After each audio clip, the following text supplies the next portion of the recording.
Miss হবে না আপনার পছন্দের টিভি শো। দেখুন জি5 অ্যাপে একদম ফ্রি। এই বজ্র, ওই সিঁড়ির তলায় পিড়ি দুটো আছে, নিয়ে তো।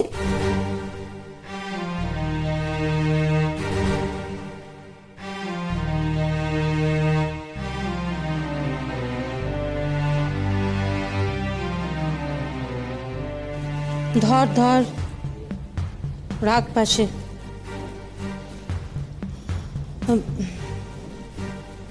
দাদা ভাই, একটা কথা আপনাকে আমি না বলে ঠিক পারছি না। সেটা হচ্ছে যে আপনিও তো রোদ্দুরের বাবা, তাই না? তাহলে একটা কোনো সিদ্ধান্ত নেবার অধিকার তো আপনারও আছে। আপনি তবে কোনো বক্তব্য রাখছেন না কেন বলুন দেখিনি? দাদা, সত্যি কথা বলতে গেলে আমরা কিন্তু কেউই এটা মেনে নিতে পারছি না, জানেন তো। আমাদের রোদ্দুরটার বিয়ে হবে এভাবে, বাড়ির এই কজনকে নিয়ে। হ্যাঁ, এটা তো আমারও মত। বড় বৌদি চাইছেন যে রোদ্দুরের সাথে ময়নার বিয়ে হোক, তো তাই হতো। তো আজকেই কেন? আমি তো বুঝতে পারছি না যে বড় বৌদি এত তাড়াহুড়ো কেন করছে। তা বলো না গিয়ে তোমার বড় বৌদিকে, এখনো তো সময় আছে। কি হলো? তোমরা সবাই হাত পা গুটিয়ে দাঁড়িয়ে আছো কেন? আর তো সময় নেই। আমি যে জিনিসগুলো আনতে বলেছিলাম আনা হয়েছে? তুমি তো আনতে বলেই খালাস। এই জিনিসগুলো এত রাতে কোথাও পাওয়া যাবে সেটা মাথায় আছে তোমার? আমি জানি খুব সমস্যা হলো, উপায় তো নেই। কে গেছে আনতে? গোলু গেছে। তাহলে ঠিক আছে, ঠিক সবকিছু বুঝে শুনে নিয়ে আসবে। ওই তো গোলু এসে গেছে। অনেকদিন বাঁচবে গোলু। সে না হয় বাঁচলাম, কিন্তু তুমি যা যা জিনিস আনতে বলেছিলে সব পাইনি, তবে মোটামুটি যেগুলো দরকার হবে নিয়ে এসছি। আচ্ছা ঠিক আছে, পেতেই হবে। ও ঠাকুর মশাই, তাকে যে সঙ্গে করে আনতে বলেছিলাম? ওই তো প্রতীক গেছে ঠিকানা নিয়ে ঠাকুর মশাইকে আনতে। ভালো হয়েছে, এক একজন এক এক দিকে গেছে, সময় তো কম না। আমি ব্যাগগুলো রেখে আসি, দাঁড়াও। কই, সাহস করে বড় বৌদিকে তো কোনো কথাই বলতে পারলে না। দাদা ভাই, আপনিও পারলেন না তো? কি ব্যাপার বলো তো, কি নিয়ে আলোচনা হচ্ছে? যা হতে যাচ্ছে তাই নিয়েই আলোচনা হচ্ছে। আমি বা মেজদি আমরা কেউই এই জিনিসটা মেনে নিতে পারছি না। আর এখন তো কথা বলে বুঝলুম যে বদ্দা বা মেজদাও মানছেন না। সেইটাই বলছিলাম। ছোট মা, কিছু মনে করো না, আমি একটা কথা বলবো। দেখো, এই ব্যাপারটা, এটা কি কোনোভাবে আটকানো যাবে? মানে আমরা কি আর সেই জায়গায় আছি? অসম্ভব, তাই না? তো যেটা অসম্ভব সেইটা নিয়ে আলোচনা বাড়িয়ে আর কোনো লাভ আছে?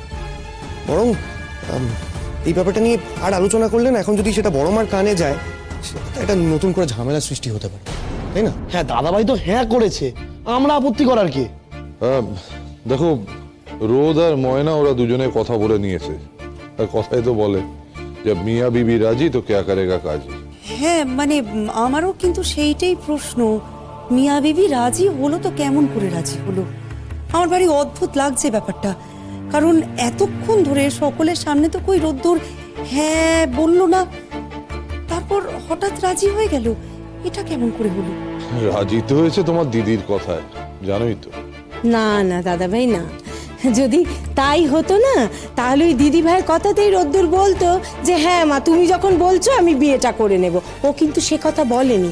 ও কি বললো যে আমি ময়নার সঙ্গে একবার কথা বলতে চাই। কিন্তু ময়নার সঙ্গে কথা বলার পর, ও ছোট, ময়নার সঙ্গে কথা বলার পর কি এমন হলো, মানে কি কথা হলো বল দেখি দুজনের মধ্যে যে একেবারে শতাং রাজি হয়ে গেল? কিচ্ছু বুঝতে পারছি না।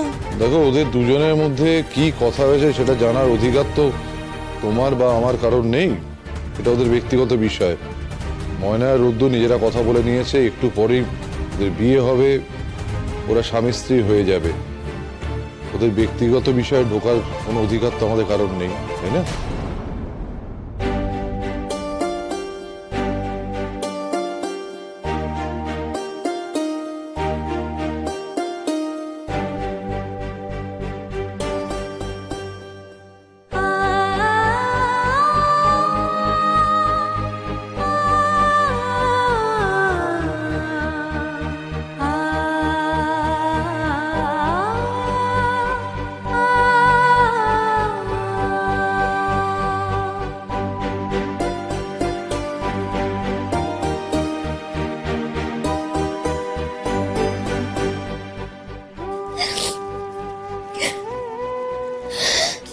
ময়না, কাঁদছিস কেন তুই এরকম করে?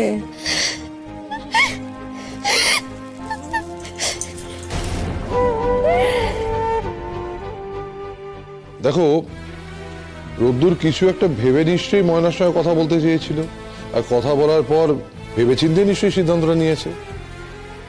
তবু আমি একটা প্রশ্ন করছি তোমাদের সবাইকে, তোমাদের সবার তো অনেক কৌতূহল আছে, জানার ইচ্ছে আছে আসল কারণটা কি, কি হয়েছে না হয়েছে। তার রোদ্দুর তো রয়েছে, বাড়িতেই রয়েছে, তো তোমরা কি কেউ তার সঙ্গে গিয়ে কথা বলেছো, আলাদা করে জানার চেষ্টা করেছো? করনি? মানে এখানে দাঁড়িয়ে শুধু শুধু আলোচনাই করে যাচ্ছ তখন থেকে, তাই তো? তুমি এবার আমাকে একটা সত্যি করে কথা বলো তো। হ্যাঁ বলো। তুমি, এই আপনারা এই বিয়েটা নিয়ে খুশি? দেখো, আমরা যতটা বুঝতে পারছি রোদ্দুর নিজেই এই বিয়েতে খুশি নয়, তাহলে আমরা কি করে খুশি হব বলো? রোদ্দুরটার জন্য না খুব টেনশন হচ্ছে, বুঝলে? কিসের টেনশন? না না, বুঝতে পারছি তো পরিষ্কার যে রোদ্দুর খুব আপসেট হয়ে রয়েছে। রোদ্দুর এখন কোথায়? দাদা ভাই ঘরেই আছে বলে। এখানে তো প্রায় সবাই তোমরা ব্যস্ত, ঘরে ওর সঙ্গে কে আছে?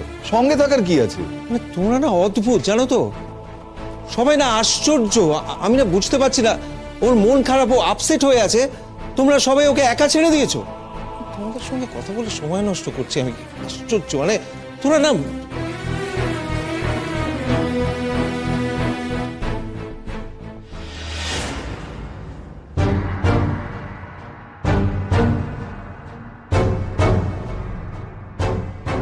রোদ, রোদ,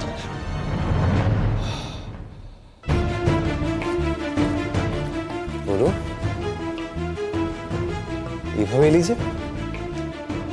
না, ওই দরজার বাইরে হোঁচট খেয়ে দরজার উপর এমন ভাবে পড়লাম না, মানে দুম করে। দরজা বন্ধ দেখে ভয় পেয়েছিলিস? না, ভয় পাবো কেন, তাড়াহুড়ো করে আসছিলাম তাই।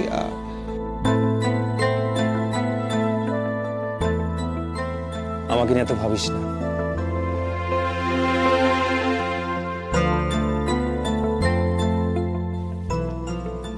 অনেকটা বড় হয়ে গেছিস, তাই না রে? তুই বলবি তারপর ভাববো। একটা কথা জিজ্ঞেস করি? না, জিজ্ঞেস করবি না তুই। বিয়ে না, কি বলছিস? এইটাই দেখ ধুতির কি অবস্থা, একটু ঠিকঠাক করে দে না, চুলটাও তো ঠিক করতে হবে। কি যে করিস, তুই দাঁড়িয়ে আছিস খালি।